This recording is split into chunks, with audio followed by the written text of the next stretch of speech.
Você pode ler aí comigo na sua Bíblia, a partir do versículo 18. Ao anjo da igreja em Tiatira, escreva: estas são as palavras do Filho de Deus, cujos olhos são como chama de fogo, e os pés como bronze reluzente. Conheço as suas obras, e o seu amor, a sua fé, e o serviço e a sua perseverança. E sei que você está fazendo mais agora do que no início. No entanto, contra você eu tenho isto: você tolera Jezabel, aquela mulher que se diz profetiza. Com os seus ensinos, ela induz os meus servos à imoralidade sexual e a comerem alimentos sacrificados aos ídolos. Dei-lhe tempo para que se arrependesse da tua imoralidade sexual, mas ela não quer se arrepender. Por isso, vou fazê-la adoecer e trarei grande sofrimento aos que cometem adultério com ela, a não ser que se arrependam das obras que ela pratica. Matarei os filhos dessa mulher, e então todas as igrejas saberão que eu sou aquele que sonda mentes e corações, e retribuirei a cada um de vocês de acordo com as suas obras. Aos demais que estão em Tiatira, a vocês que não seguem a doutrina dela, e não aprenderam com ela, como dizem, os profundos segredos de Satanás. Digo, não porei outra carga sobre vocês, tão somente apeguem-se com firmeza ao que vocês têm, até que eu venha. Aquele que vencer e fizer a minha vontade até o fim, darei autoridade sobre as nações. Ele as governará com cetro de ferro e as despedaçará, como um vaso de barro. Eu lhe darei a mesma autoridade que recebi de meu Pai. Também lhe darei a estrela da manhã. Aquele que tem ouvidos, ouça o que o Espírito diz às igrejas. Amém? Neste momento vamos orar. Feche seus olhos, aproveite e ore pela minha vida, para que Deus tenha graça e misericórdia nesse momento de pregação. Pai, muito obrigado. Nós queremos te agradecer pela oportunidade da exposição da tua santa palavra. Nós te louvamos, Senhor, porque aprove ao seu tempo oportuno trazer essa série ao coração desta amada igreja, mas também que através do digital alcançará outras igrejas. Pai, nós oramos aqui como uma igreja no coletivo, sendo o corpo do Senhor, mas te pedimos que fale unicamente também conosco, cada um indivíduo desse corpo, cada membro desse corpo. Fale conosco de maneira específica, em áreas específicas que o Senhor tem a tratar com cada um de nós, para que cada membro sendo tratado, a igreja de Cristo que é universal, o corpo de Cristo, seja tratado, e que nós possamos caminhar olhando para o Senhor, que é o autor e consumador da nossa fé. Muito obrigado, Senhor, porque nós temos a primazia de ter esse contato com a tua presença, como provamos agora, e podemos sentir o teu Espírito já agindo nesse lugar. Nós te agradecemos porque nós sabemos que não somos detentores de uma verdade humana, mas de uma palavra que é verdadeira, de uma palavra que liberta. Portanto, fala com a tua igreja. É assim que nós te pedimos, Senhor.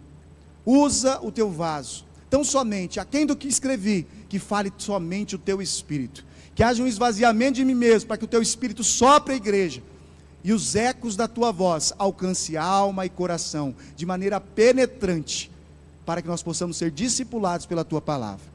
Neste momento, Pai, queremos tirar um momento de silêncio, onde queremos afastar de nós todo o pensamento intruso, tudo aquilo que talvez está nos preocupando, nós colocamos agora diante do teu altar. Neste momento você pode tirar aí um tempo de silêncio ao Senhor.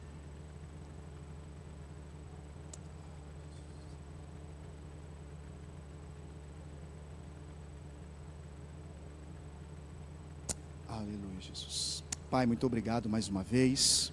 Fala conosco. Diante disso, estamos com temor e tremor diante da tua palavra. Em nome de Jesus. Amém e amém. Pode se assentar, fique à vontade. Glória a Deus. Bom, vocês já viram que a carta ela vai para um cunho mais pesado, né? De todas as outras. Mas imagine um navio que está de fato navegando e começa a entrar água por causa de um pequeno furo. Há um pequeno furo nesse navio que está ali navegando e ele não percebe. ele continua sendo bonito, imponente, avançando. Ele continua então cumprindo o seu propósito de navegar sobre as águas. Um navio muito grande com um furinho bem pequeno. Então não é possível perceber que ele está sendo comprometido. E no início, pouco se percebe ou ninguém percebe que esse navio está tendo um problema interno e que pode levá-lo à derrocada final. Afinal, ele ainda continua navegando, ele ainda continua cumprindo o propósito. Mas se o problema desse navio não for tratado, o caminho desse navio é um destino inevitável: afundar e matar todos que estão a bordo. Se pudéssemos pregar o que Cristo está dizendo para essa carta de maneira sucinta, seria uma ilustração desse navio. Uma grande embarcação que está cumprindo o propósito, continua a navegar, mas com um pequeno furo, aonde está entrando água e que não é percebido, que não é vigiado, faz com que esse navio no futuro possa vir a naufragar e com ele naufragar todos aqueles que estão dentro. Seria uma tragédia de maneira gigantesca. Então precisamos olhar para o contexto dessa carta para compreendermos que a maior das cartas a igrejas que foram escritas aqui é endereçada à igreja de Tiatira. É a maior carta que nós temos aqui no Apocalipse. E a igreja de Tiatira, ela não se tratava ali de um centro político e religioso, como era em Pérgamo e Éfeso. Ela não tinha esse polo político e religioso muito aguçado. Ela tinha um caminho diferente, ela era uma cidade de grande fluxo comercial. E Tiatira, ela está naquela rota onde viajava, na época, o correio imperial, onde acontecia ali todo o transporte de intercâmbio comercial entre a Europa e a Ásia. É nessa região em que Tiatira está inserida. Então ela tem esse tino comercial muito forte. E a grande influência dessa cidade, então, é puramente comercial. É uma igreja aguçada para os negócios. Pois ali haviam artesãos, mercadores, comerciantes de tudo que vocês imaginar, lã, bronze, vendedores de púrpura. Ali tinham comerciantes que aguçavam e agitavam a cidade. Mas a primeira citação dessa cidade de Tiatira não é no Apocalipse, mas lá no capítulo 16, no versículo 14, em Atos dos Apóstolos, o apóstolo Paulo, ele está pregando a palavra para um povo ali em Filipos, e ao pregar a palavra, uma mulher é tocada pelo poder da palavra de Deus, e ela ali então, praticamente está ali aceitando a Jesus, aceitando a fé. Essa mulher tem o nome de Lídia, e ela é chamada de Lídia, vendedora de púrpura, da cidade de Tiatira.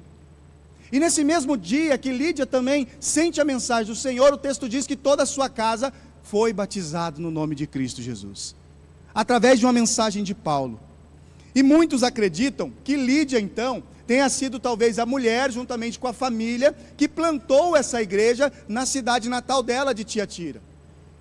Alguns estudiosos vão dizer que pode ser que seja ela, mas por que pode ser? Porque o texto não nos dá uma certeza, um embasamento, ele não relata se de fato Lídia foi quem plantou essa igreja, mas há grandes possibilidades de que seja ela.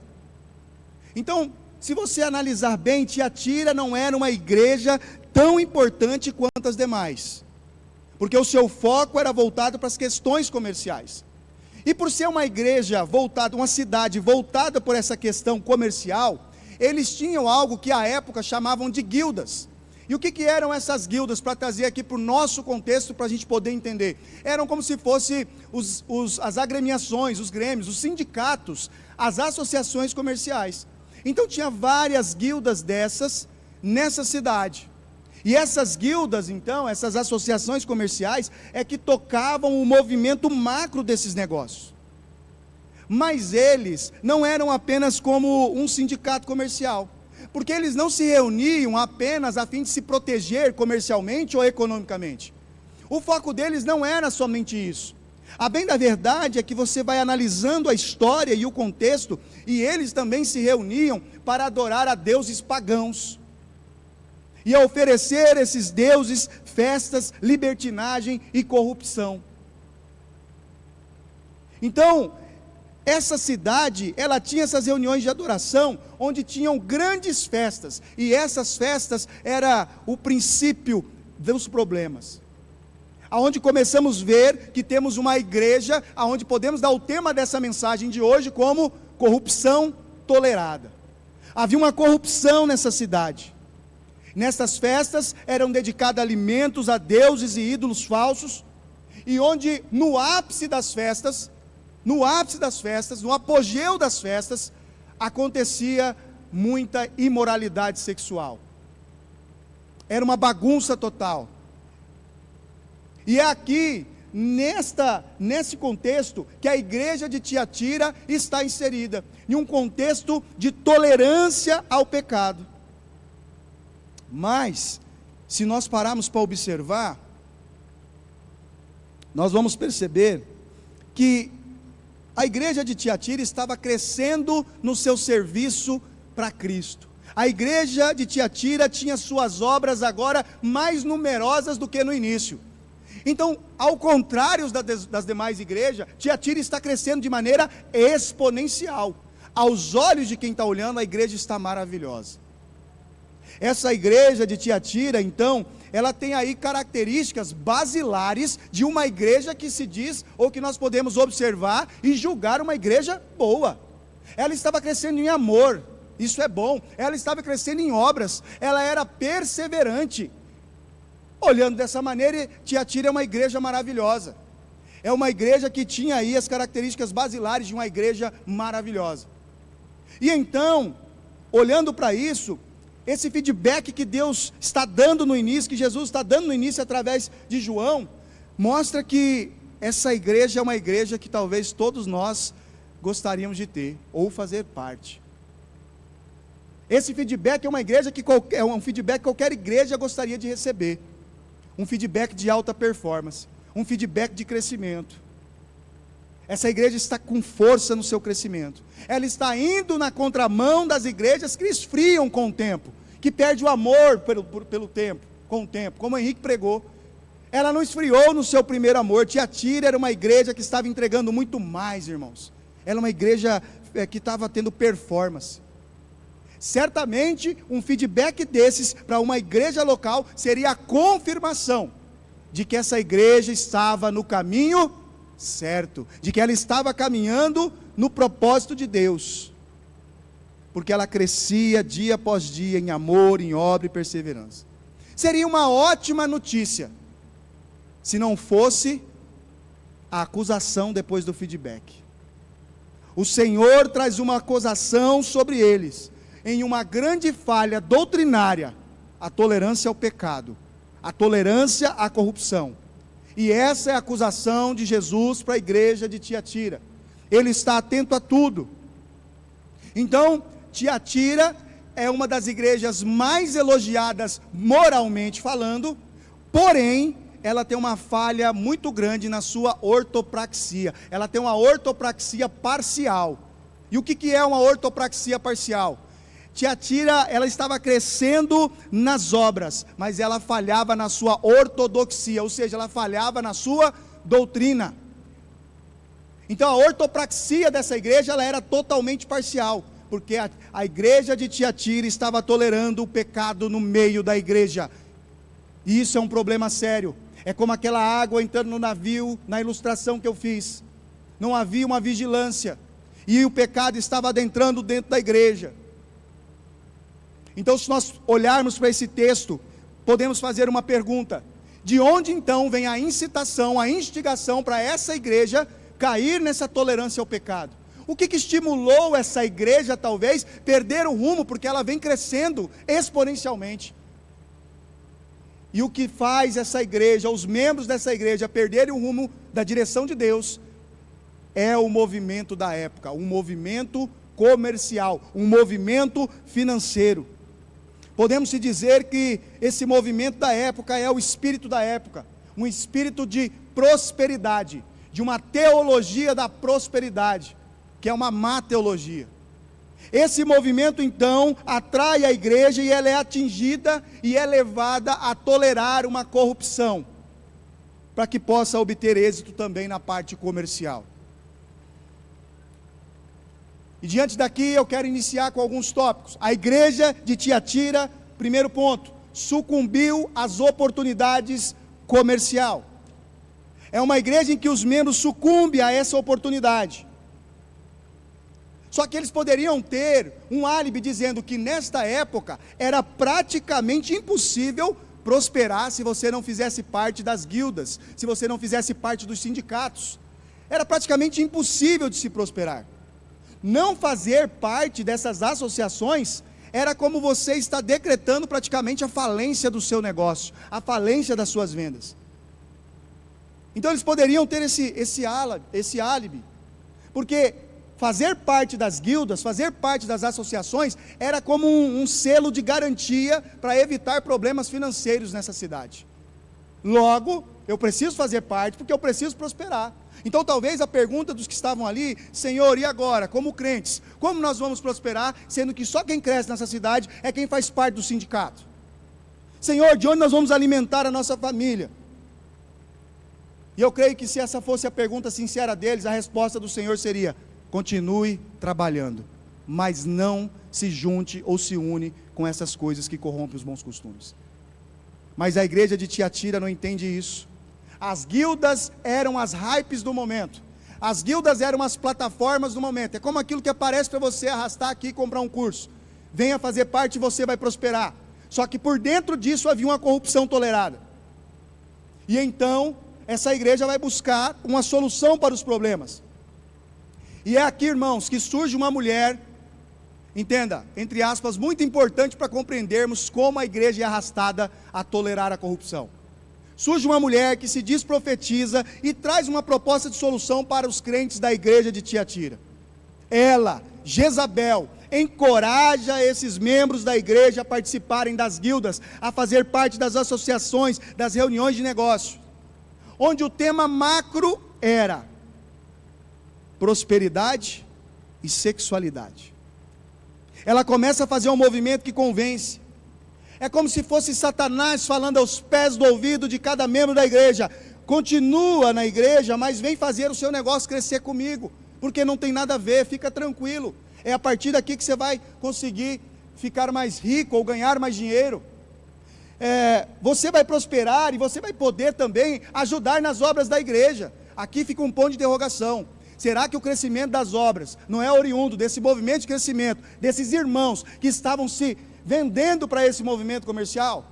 É um ponto de interrogação que nós devemos fazer. Jezabel aqui então é aquele demônio que fica dizendo: vai lá, não vai dar nada, pode usar isso, pode tocar, faz esse negócio, você vai prosperar, e se você prospera, a igreja prospera também. Só que o que nós não compreendemos é que Deus não depende da prosperidade do mundo, nem de nós mesmos, para que a igreja dele prospere. Ela já é próspera. E a igreja estava tolerando isso. Quando eu pastoreava jovens, eu sempre trazia à mente deles que o tem nada a ver, entenda, não é isolado, é palavra de Satanás, quando vai ao contrário daquilo que Deus tem de vontade para a igreja. Esse negócio de, não tem nada a ver, faz isso, pega aquilo, come isso, tome cuidado, porque o tem nada a ver pode estar te levando para um caminho contrário à vontade de Deus.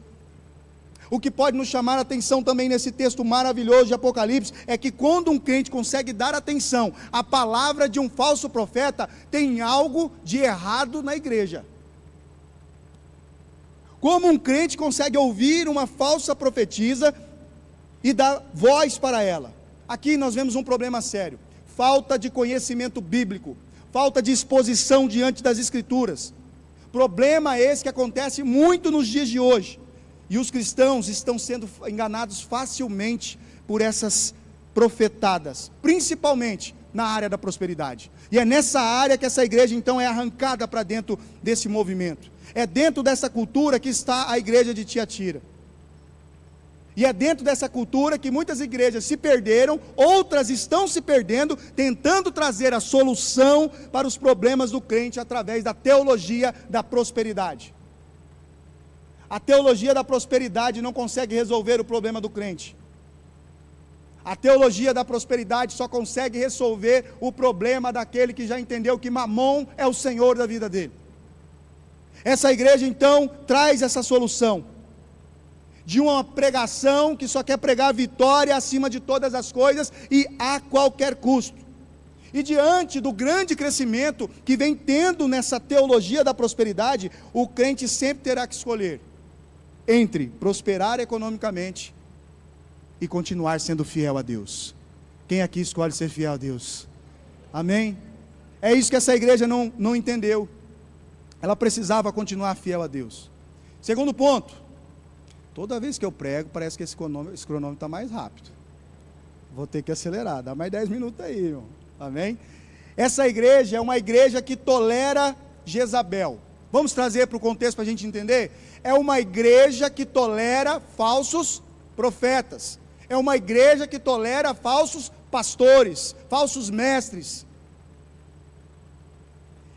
É uma igreja que é aquecida com os ensinos de Jezabel. Jezabel, com seus ensinos, induz a igreja à imoralidade sexual.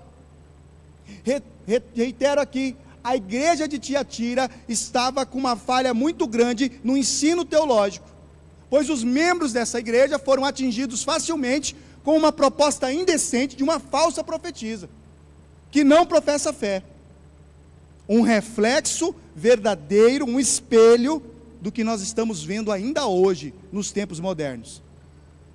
Porque o crente é atraído por aquilo que ele deseja. Se o desejo dele não é o Senhor, ele vai ser atraído por outros amores que estão no coração.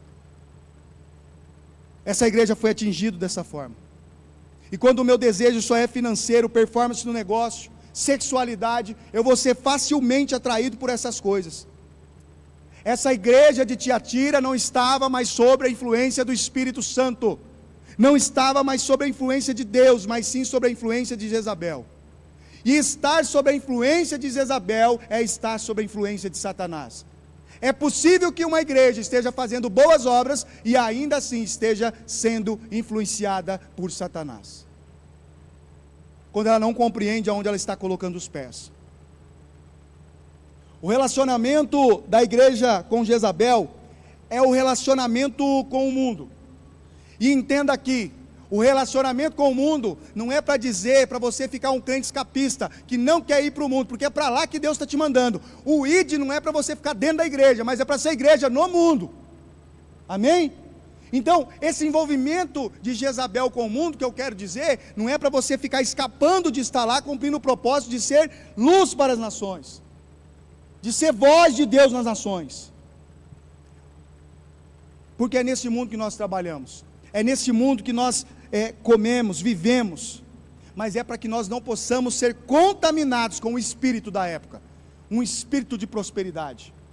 E eu não estou pregando contra você ser próspero, eu oro que em nome de Jesus você prospere 100 vezes mais. Quem não gosta? Mas não me ligar a esse espírito da época. E como lidei muito tempo com jovens e adolescentes, liderando, eu ensinava essa fórmula para eles. É como a garça do Pantanal. Quem aqui já viu a garça do Pantanal? Depois você dá uma olhada no Google.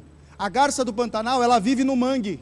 O mangue é o mundo da garça. Ela se alimenta dele, ela alimenta os filhos dela a partir dele, mas as suas plumas, as suas penas estão sempre limpas.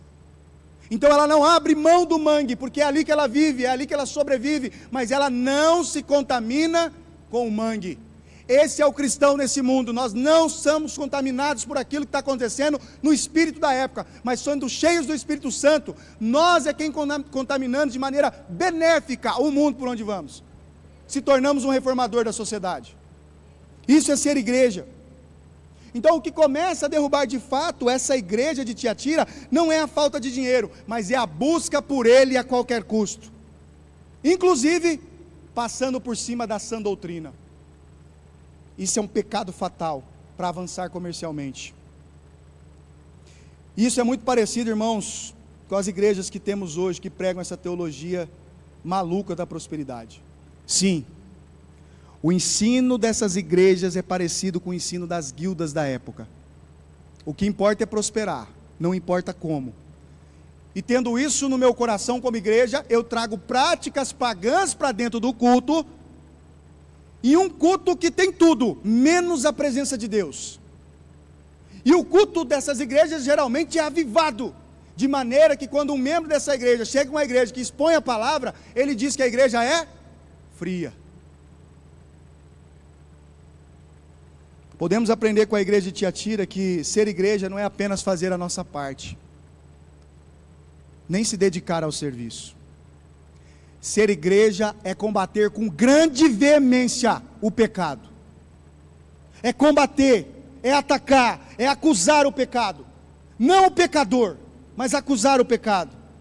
Ser igreja, toda a mensagem minha, vocês vão ouvir eu dizendo isso. Ser igreja é não romantizar o evangelho. Ei, o evangelho não é romântico. O reino de Deus é paz, justiça e alegria, mas a justiça é para o bem e também para julgar aquilo que é mal. O evangelho não é romântico, não devemos romantizá-lo. Ser igreja sim é todos os dias perceber que o reino de Deus é paz, justiça e alegria, mas essa justiça vem a favor e também contra a igreja, como estamos vendo aqui nas cartas do Apocalipse. Essa igreja é uma igreja que está crescendo em obras e amor.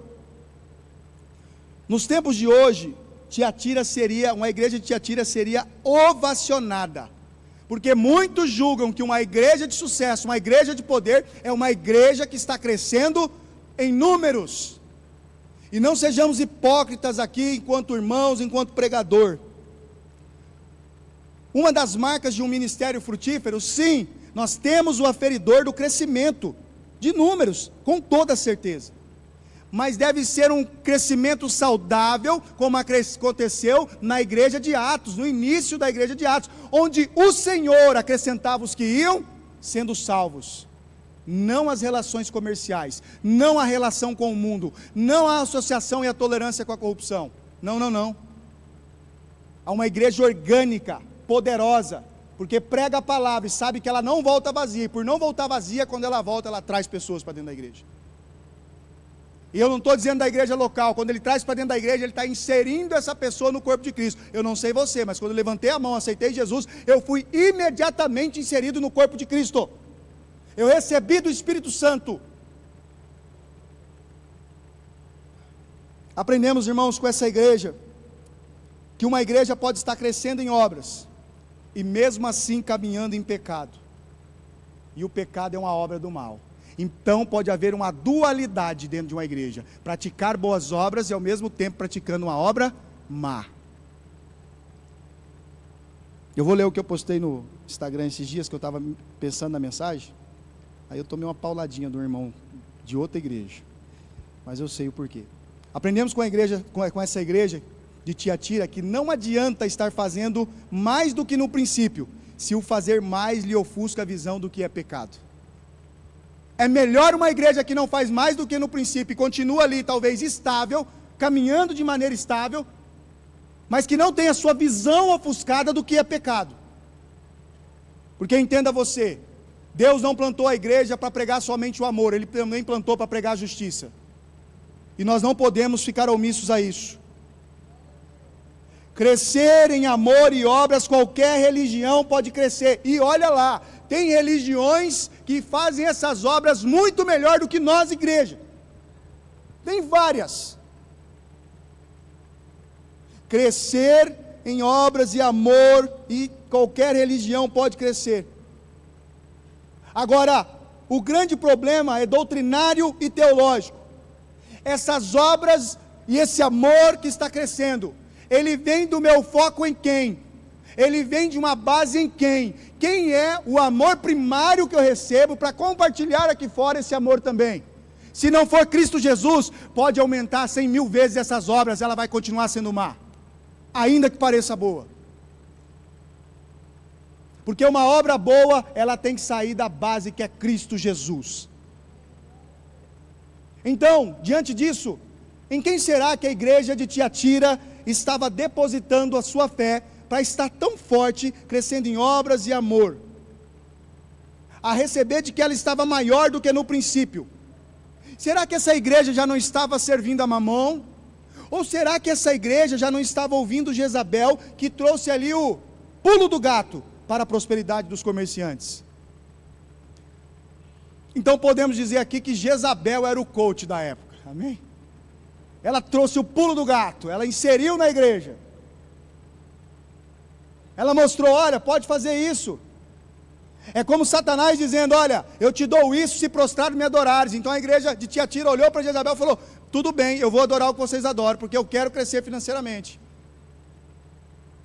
O será aqui que eu coloco é porque o texto não dá clareza sobre isso, mas nós temos que fazer perguntas, que aí o Senhor fala no nosso espírito. Outro ponto: essa igreja é uma igreja que tem um crescimento sem impacto na sociedade, porque a sociedade em que essa igreja está vivendo, Tiatira está ali, a igreja dentro de Tiatira. O impacto da cidade de Tiatira é o impacto de Jezabel. É Jezabel que está impactando a cidade, não é a igreja. Então ela é uma igreja que cresce, é uma igreja que está grande, é uma igreja que tem alta performance, mas não tem impacto reformador na sociedade. Que igreja é essa? Do que adianta estar crescendo na velocidade da luz, se quem cresce na cidade é Jezabel, é o espírito de adoração a outros deuses, é o espírito da teologia da prosperidade, é o espírito de ganhar a qualquer custo. A igreja de Tiatira é uma igreja que tem esse crescimento, mas não tem nenhum impacto na sociedade. E eu estava ali atrás, escrevi algo que quero colocar para vocês. É a igreja que está sendo reformada pela sociedade, não é a igreja que está reformando a sociedade. A igreja de Tiatira foi reformada por o que estava acontecendo na sociedade, ou seja, entrou dentro dela, e ela passou a ser o quê? Uma igreja reformada com práticas mundanas. Ela se tornou uma igreja corrupta, apesar de boas obras, quando deveria ser o contrário, a igreja chegar no local e ver a reforma acontecendo. É um dos pilares da nossa visão, dentro dos nossos passos simples, se tornar um reformador da sociedade. Aonde você está? A igreja de Tiatira, então, é o reflexo da contemporaneidade da igreja brasileira. Nunca se viu tanto crescimento de igrejas no Brasil. E olha só, os dados nos mostram que nós somos mais de 70 milhões de evangélicos no Brasil.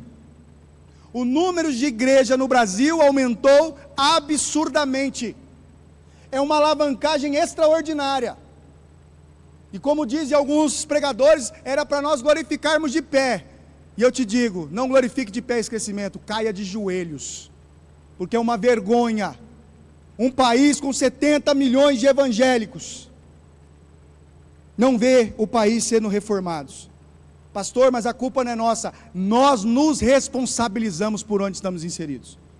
Isso é ser igreja, e é o que Tiatira não faz. Ou seja, em uma análise bem fria sobre a igreja brasileira hoje faz muito mais do que no passado, mas muito mais. Mas nunca se viu tão poucos frutos dentro da igreja brasileira.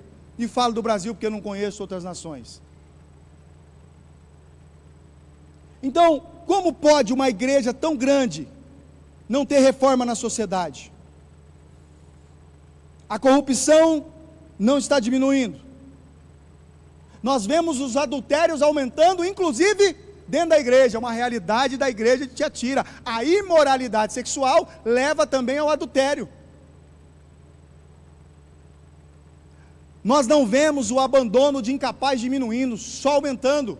Filhos que não se responsabilizam por pais no final da vida. E por aí vai. Cada vez mais abandono de crianças. Essa semana eu vi pessoal deixando criança na porta de condomínio. Por que essas coisas não diminuem? Nós não vemos o crime diminuindo. Inclusive, o que cresce paralelo à igreja é o crime organizado. A cada ano o levantamento mostra que está maior e maior. Nós não vemos o aborto sendo diminuído. O que essa igreja está fazendo de tão grande que ainda é influenciada pelo mundo e não influencia no mundo?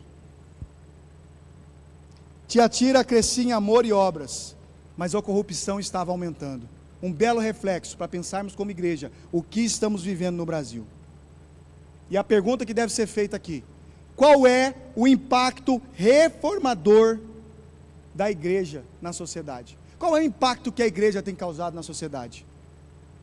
Olha, eu não estou aqui puxando o saco porque eu estou no púlpito da minha igreja, mas eu tenho a honra de poder dizer que nós temos uma igreja que se atenta ao que está acontecendo na comunidade. mas também acontecendo na sociedade. É um dos pilares nossos como visão de igreja. Após você conhecer, você vai passar a pertencer, você vai passar a cooperar e você vai passar a reformar a sociedade. Nós não te convidamos para reformar aqui dentro da igreja, ainda que é necessário como igreja estarmos sendo reformados por Cristo todos os dias, mas o nosso convite como igreja é que lá fora você se torne um reformador da sociedade. A igreja de Atos também crescia de maneira exponencial e extraordinária para a época. Só que tem uma diferença: os frutos daquele tempo eram frutos genuínos, porque a igreja perseverava na doutrina dos apóstolos e dela não se afastava. Não era hype, irmãos, não era trend, não era movimento. Era uma igreja simples, e o Senhor acrescentava diariamente os que iam sendo salvos. Era a exposição da palavra, era a pregação da palavra, e aquela exposição da palavra, as pessoas conheciam a Deus, era tocada pelo Espírito Santo, imediatamente eram batizadas, inseridas no corpo de Cristo. Mas a igreja de Atos é uma igreja que é diferente da igreja de Tiatira, é uma igreja que perseverava na doutrina dos apóstolos e dela não se afastava. Então o convite do Senhor para nós, para cada um de nós: não se afaste da doutrina. Na igreja de Atos, os falsos ensinos eram repelidos pelo ensino verdadeiro. Era inconcebível na igreja de Atos um falso profeta chegar para Pedro e dizer: olha Pedro, é isso aqui que é a verdade. Ele era repelido, porque o ensino verdadeiro era pregado diariamente. Glorifique a Deus pela igreja que vocês estão inseridos, e pela visão que Deus confiou aos nossos pastores, e pela forma como o Henrique lida com o púlpito. Porque não estamos aqui para brincadeira, nem para fazer massagem. Nós estamos aqui para pregar a palavra de Deus, com autoridade. A partir daquela vida da igreja de Atos, havia reforma na sociedade. O ladrão não roubava mais, o adúltero não adulterava mais. Pessoas que hoje, talvez a gente olhe e fale: essa pessoa não vai se converter, eram convertidos imediatamente, pela exposição das palavras, da palavra. A igreja de Tiatira estava fazendo algo bom, mas ela tolerava o pecado dentro da igreja. Tiatira era uma igreja que aceitava o pecado e não denunciava o pecado.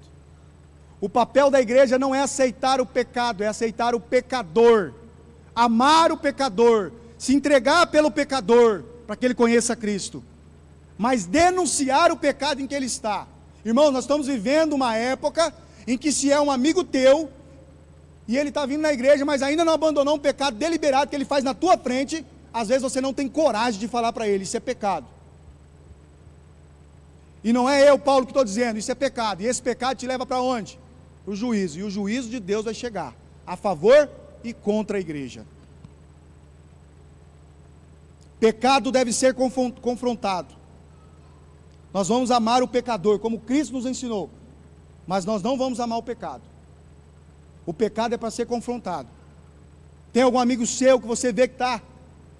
Mande para ele, converse com ele. Amar a vida do pecador é mostrar para ele o pecado em que ele está morando, e que Deus, na sua palavra, nos dê autoridade no nome de Cristo, para pregar a palavra e esse pecado dele ser perdoado, e ele entrar e ser inserido no corpo de Cristo. A igreja de Tiatira é uma igreja com mente e coração corrompidos. O texto vai dizer que todas as igrejas saberão que eu sou aquele que sonda mentes e corações, e retribuirei cada um de vocês de acordo com as suas obras. Mentes e corações. Não são muitas coisas que são feitas, não são as coisas que são feitas em público que mostra que uma igreja é viva no Espírito Santo. O Senhor sonda a mente e coração.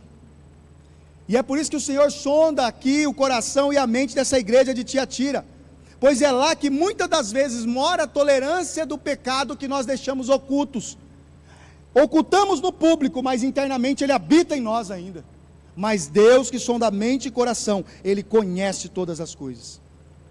Por fora está tudo lindo, mas por dentro o pecado está corroendo, entrando na igreja. É como o navio que eu coloquei na ilustração para vocês. A água está entrando, mas eles estão levando a vida. Como um poeta da nação aí, né? Deixa a vida me levar. Estou levando a vida está me levando e está tudo bem, não tem nada a ver. O tem nada a ver, um dia fecha a conta e passa a régua. Para que escolher ter morte se Deus já te deu vida?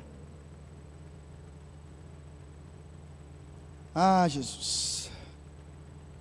Aprendemos olhando para essa igreja que não é o tamanho da igreja que mede o sucesso ministerial, e sim aonde está as nossas mentes e os nossos corações. Onde está meu coração? Onde eu estou inclinando o meu coração? Provérbios capítulo 4, versículo 23, se não me engano, vai dizer o seguinte: sobre tudo que se deve guardar, guarda o teu coração, porque dele procede a fonte da vida. O Senhor mostra que a igreja tem que guardar o coração nele, com ele, para ele. Porque quando não guardamos o coração, ele devaneia e vai para qualquer lugar, menos para a direção da presença de Deus. Então o coração da igreja deve ser guardado em Cristo Jesus. O coração da igreja deve ser guardado na doutrina dos apóstolos. O coração da igreja deve ser guardado em cumprir com as ordenanças. Hoje à noite nós temos uma delas.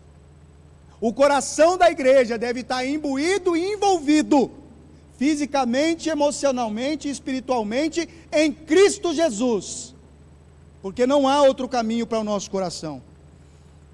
Mas aqui nessa igreja de Tiatira, o ensino de Jezabel entrou na mente e no coração daquela igreja. Trágico. Uma igreja que recebe um dos maiores elogios, a maior carta está para ela. Ela tem o coração e mente entregue ao espírito da época. Sabe o que tem aqui na igreja de Tiatira? Essa igreja, Tiatira, ela não sofria perseguições, o inimigo estava do lado de dentro. Essa igreja não sofria perseguições, irmãos, eles não tinham opressão nenhuma, tinha tudo para dar certo, mas o inimigo estava do lado de dentro. É como a água do navio que eu falei para vocês, foi entrando. Uma das marcas de que uma igreja está no caminho errado é que ela não sofre perseguições. É que nós aqui estamos acostumados a medir perseguição olhando para aquela questão do quê? Dos missionários são perseguidos, dos países de perseguição. Você vai ser perseguido se continuar na fé, e é assim que deve ser. A perseguição é uma das marcas de que a igreja está no caminho certo. E caminhando para o fim, só me atualiza do meu tempo, porque eu gravo quando entra aqui uns minutos, quando entra o teclado, e lá parece estar outro, mas vamos lá. Irmãos, dá mais uns minutinhos para mim, porque eu escrevi 14 páginas, eu não vou dar conta de pregar tudo, amém? Estou indo para o final. Deus está falando com você, amém? Glória a Deus. O convite do Senhor para a igreja é perseverar até o fim. Então o convite macro do Senhor para nós igreja, é perseverar até o fim.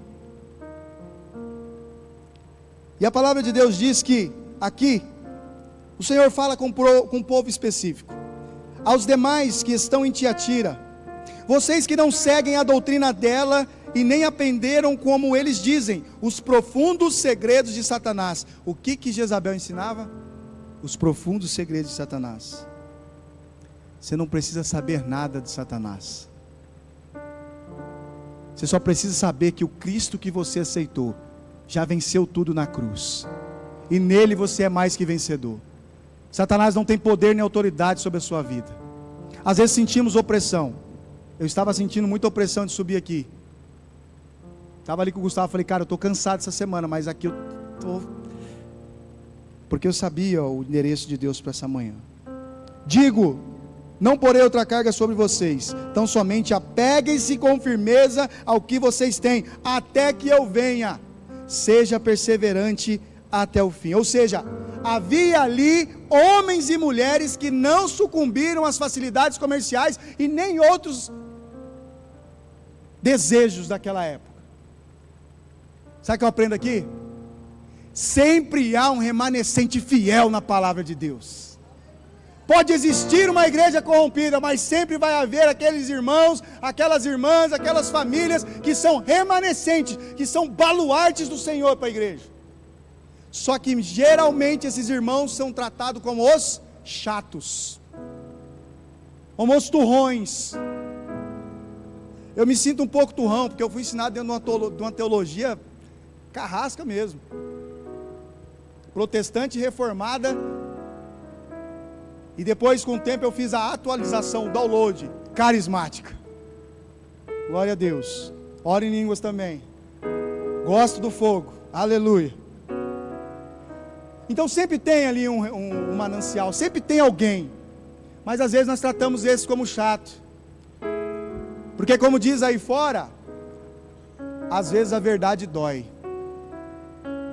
E é óbvio que nem todo mundo que está falando algo para você está falando a verdade. Mas irmão, quando é verdade, o Espírito pega.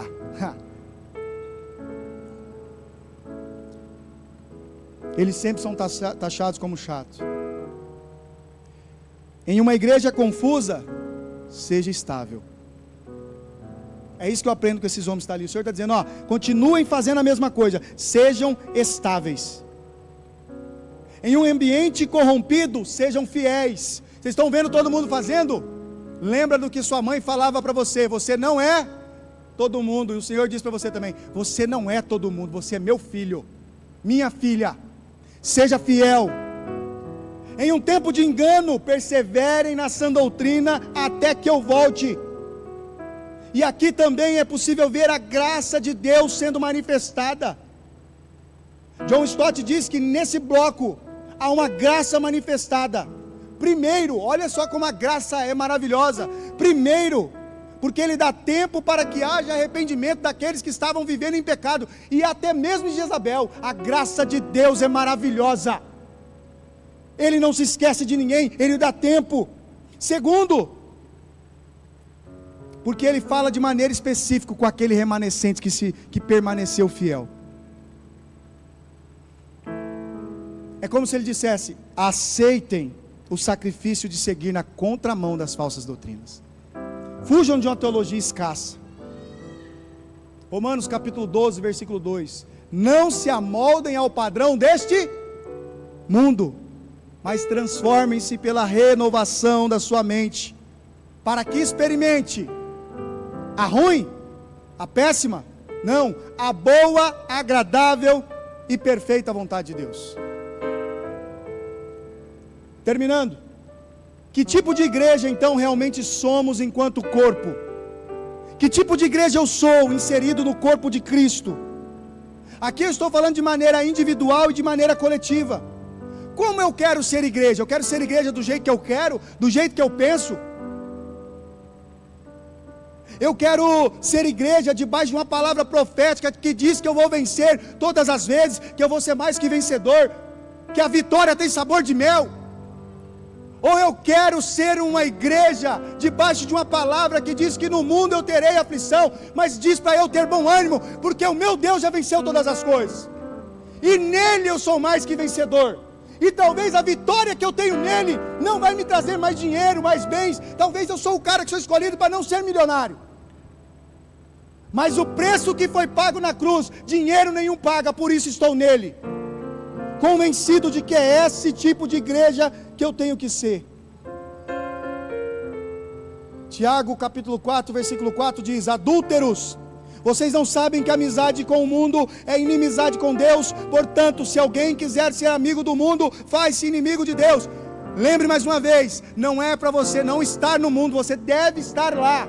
É lá que Deus te usa para que pessoas possam chegar até o corpo.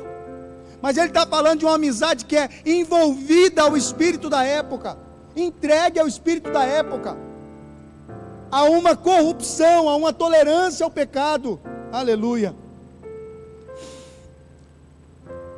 Agora eu vou terminar, irmãos, em nome de Jesus. Eu vou pular, depois o outro bloco vira uma outra mensagem. Vou trazer aplicações para nossas vidas. O que nós aprendemos nessa carta é que nem todo crescimento é saudável. Ei pastor, estou crescendo, está acontecendo muitas coisas. Sonda de onde vem a base. Qual é o fruto de amor que está gerando esse movimento de crescimento? Nem todo crescimento é saudável, até mesmo da igreja. Então cuidado quando você vê igrejas com templos suntuosos, gigantescos, maravilhosos, parecendo que é uma igreja vibrante e brilhante. Não julgue que ela não seja, mas tome cuidado. Porque como crentes devemos ser como a igreja de Bereia, que ao ouvir a palavra, poderia ser Pedro, Paulo, quem for, examine as escrituras, porque a escritura não vai mentir para você, irmãos. Coach nenhum vai te enganar com provérbios, se você se atentar no que está escrito na palavra. Segundo ponto, tolerar o pecado destrói a comunidade. Pastor, o que é isso? O pecado de um pode alastrar em toda a igreja.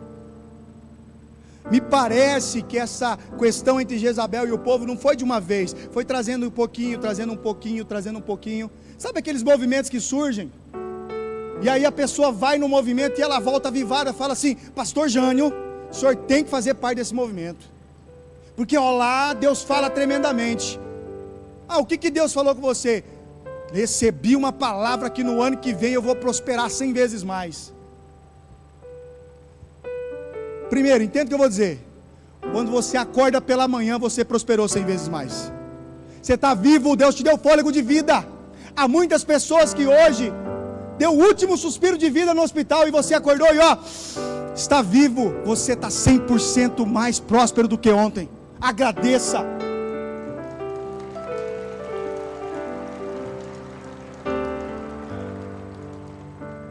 Terceira aplicação: as más companhias continuam corrompendo os bons costumes. Era uma igreja que recebeu grandes elogios, mas foi corrompida porque não cumpriu com os costumes da sã doutrina. Ela se perdeu. Outro ponto: discernimento espiritual é essencial, irmãos. Sem discernimento espiritual a igreja não se move. Conservar a doutrina é tarefa diária. Conservar a doutrina na sua vida não é tarefa do pastor, é tarefa sua. Conservar a doutrina na minha vida é tarefa minha. Eu dei um testemunho lá na região sul, semana passada. Eu abri mão da minha empresa porque eu sabia que o dia ia chegar para trabalhar de maneira mais integral no serviço ministerial. Eu abri mão de tudo, de muitos reais, irmãos. E desde que eu fiz isso, agora as últimas 3 semanas, eu recebi 3 propostas, que eu posso dizer assim, violentamente comercial, assim, de que você não tem noção.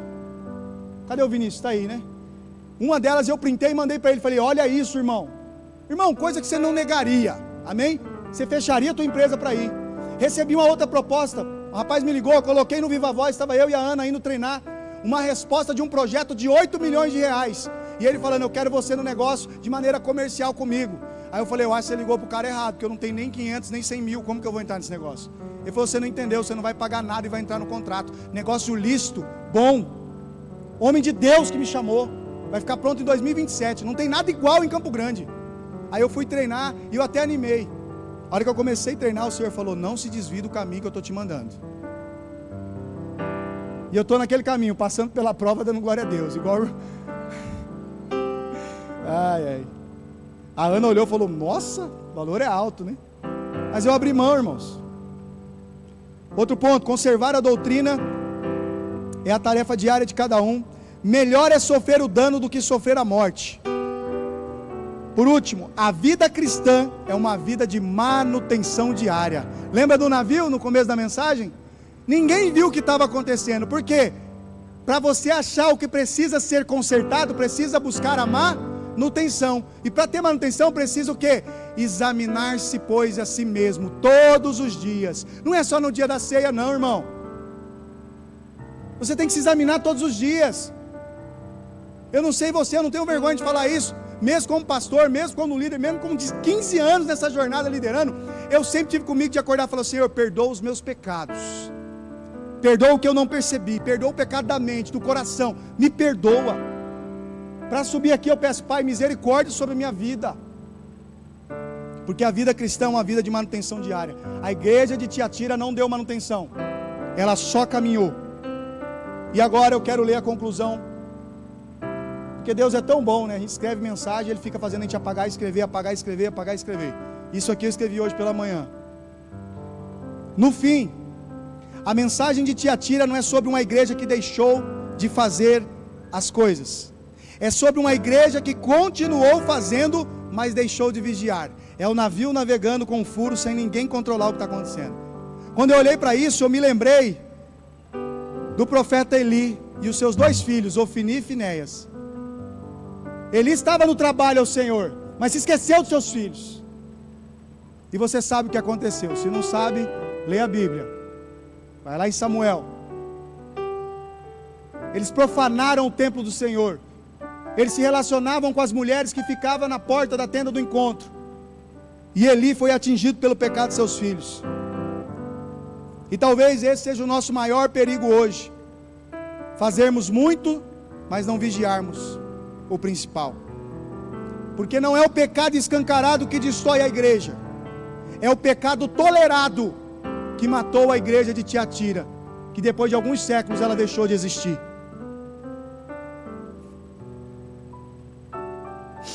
Jesus não está procurando uma igreja que cresce. Ele procura uma igreja que seja fiel, dedicada. Jesus procura uma igreja que não negocia com a verdade. Você é a igreja dele. Jesus procura uma igreja que não vende a sua fidelidade por prosperidade. Jesus procura uma igreja que permanece até o fim. E o chamado dele para nós essa manhã é claro: volte para o centro. Porque não é sobre o que você conquista, é sobre quem você pertence. E só existe um que é digno de toda a nossa vida: Jesus Cristo.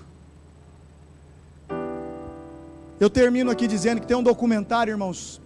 Tem vários episódios, e eu vi um episódio junto com a Ana, e nós chorávamos rios. Chama Fé Não Fingida. Quem já assistiu?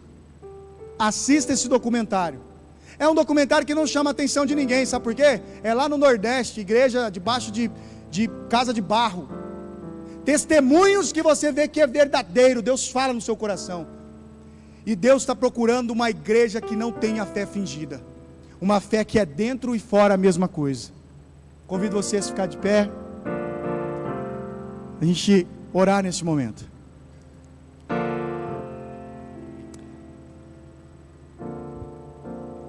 Eu tenho certeza que Deus confiou essa série ao pastor Henrique com um endereço para nós. Nós estamos hoje como uma igreja simples, caminhando cada vez mais em direção a isso.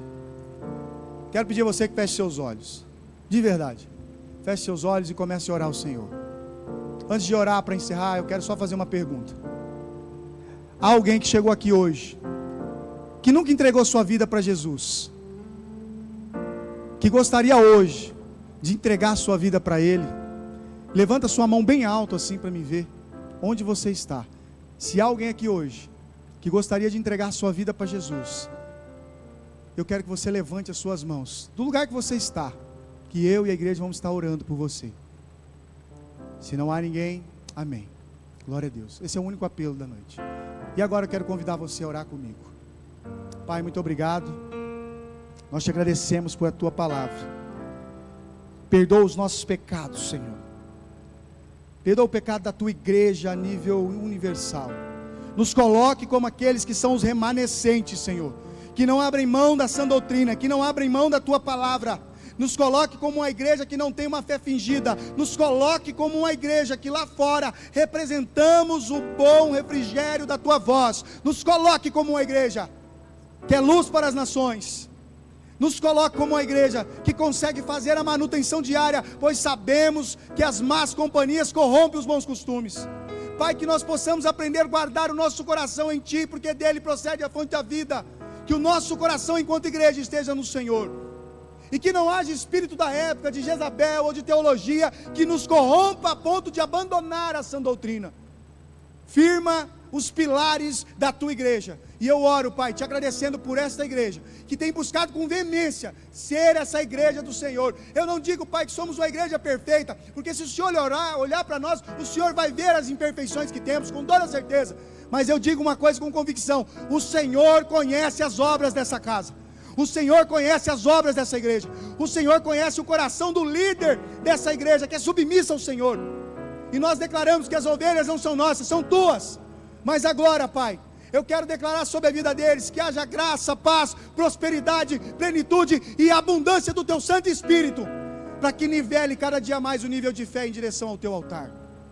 E assim, ó Pai, nós terminamos esse culto glorificando o Teu nome e dizendo que só Tu és santo, só Tu és santo, e só o Senhor merece o coração de todo aquele que se diz cristão, em nome de Jesus. Amém e amém, igreja. Glória a Deus.